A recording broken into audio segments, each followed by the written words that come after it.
আসসালামু আলাইকুম রহমতুল্লাহ বারিকাতু। আজকে আমি আপনাদের সামনে একটা উদাহরণস্বরূপ কিছু কথা বলবো। এক গ্রামে এক মেধাবী স্টুডেন্ট ছিল।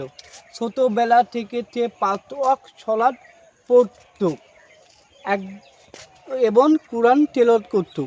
সে স্বপ্ন দেখত যে সে একদিন বড় আলেম হবে এবং সে সফল মানুষ হবে। শিক্ষকরা বলত তুমি অনেক দূরে যাবে ইনশাআল্লাহ।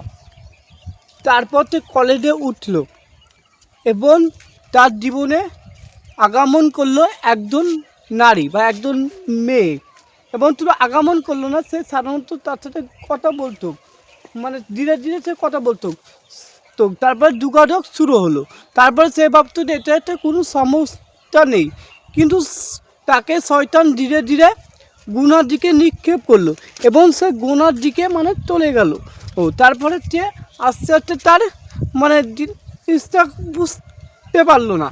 আল্লাহ রাব্বুল আমিন কোরআনে বলেছেন যে ওয়ালা তাকরাবু যিনা ইন্নাহু কানা ফাহিশাতান ওয়া সাআ সাবিলান। সুতরাং তোমার জিনার নিকটবর্তী হয় না, তোমার জিনার দ্বারে কাছে দিও না, যে রাস্তায় দিও না তোমার সেই রাস্তায় দিও না। কিন্তু সেই ছেলেটি ধীরে ধীরে কী করলো, পড়াশোনা বন্ধ করে দিল, কমিয়ে দিল, এবং সে তাহাজ্জুদ পড়া বন্ধ করে দিল, এবং সে কী করলো, সে নামাজ কাদা করলো শুধুমাত্র সেই মেয়েটির সাথে কথা বলার জন্য। ফোনে সেই মেয়েটির সাথে গুগাদো করলো।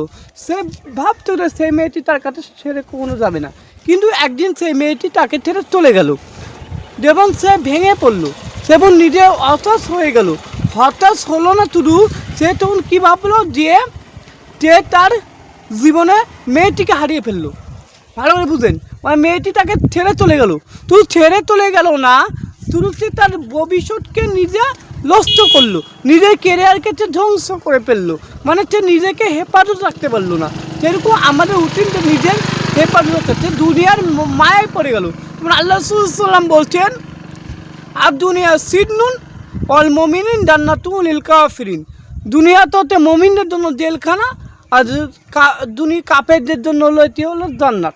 তাহলে সে কিন্তু এটা বুঝতে পারলো না, যে তার মায়ের মধ্যে পড়ে গেল। তাহলে বর্তমানে অধিকাংশ ছাত্রছাত্রীরা বলেন যে আগে আমি ভালো স্টুডেন্ট ছিলাম, কিন্তু আমি যখন মেয়েদের পাল্লায় পড়ি তখন আমি খারাপ হয়ে গেলাম।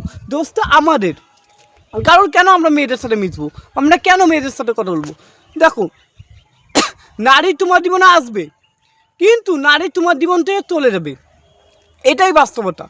যদি তুমি নিজের কেরিয়ারকে যদি না প্রস্তুত করো, তাহলে তোমার নারী তোমাকে থাকবে না। আজকের মতো এখানে দেখা হতে পরবর্তী নতুন ভিডিও। আসসালামু আলাইকুম ওয়া রাহমাতুল্লাহি ওয়া বারাকাতুহু।